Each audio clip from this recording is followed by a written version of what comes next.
অবরোধ বেশ সফলভাবেই কার্যকর করেছে আমেরিকা ইরানের উপর, যার কারণে বলা হচ্ছে ইরান সংশ্লিষ্ট 8টি তেলবাহী জাহাজকে ফেরত পাঠালো মার্কিন নৌবাহিনী। অর্থাৎ তারা আর বেরোতে পারেনি, ফেরত পাঠাইছে। অর্থাৎ ওই হরমুজ প্রণালীর দিকে যাও। হরমুজ প্রণালী আগে অবরোধ মুক্ত করার কথা ছিল, সেটা ফেল করছে। ফেল করে হরমুজ প্রণালীর বাইরে অবরোধ কার্যকর করছে, যাতে কোনো জাহাজ ঢুকতে পারবে না এবং ভিড়তেও পারবে না।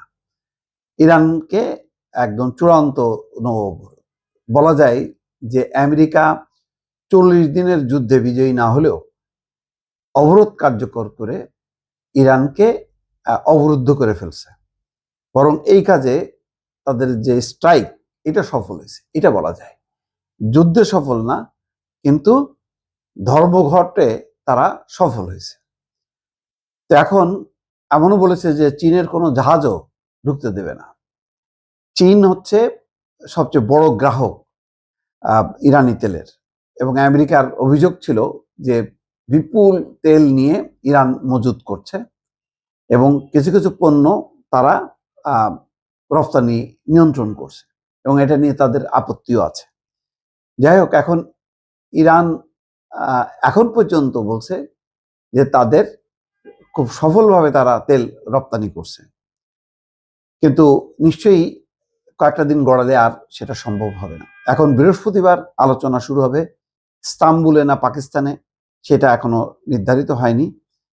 কিন্তু সৌদি আরব চাপ দিচ্ছে, ইরান চাপ দিচ্ছে, এবং সবচেয়ে বড় কথা হলো যে যুক্তরাষ্ট্র তার একটা এজেন্ডা বাস্তবায়ন করার মধ্য দিয়ে এই যুদ্ধ থেকে বের হয়ে আসতে চাচ্ছে। সেটা হচ্ছে ইরান কমিটমেন্ট করবে যে আগামী 20 বছর কোনো পারমাণবিক কর্মসূচিতে তারা অংশ নেবে না। হয়তো বিশেষ জায়গায় সেটা 10-15 আসতে পারে, কিন্তু একটা মানে সমঝোতায় আসতে হবে, তাহলে এর অবসান ঘটবে।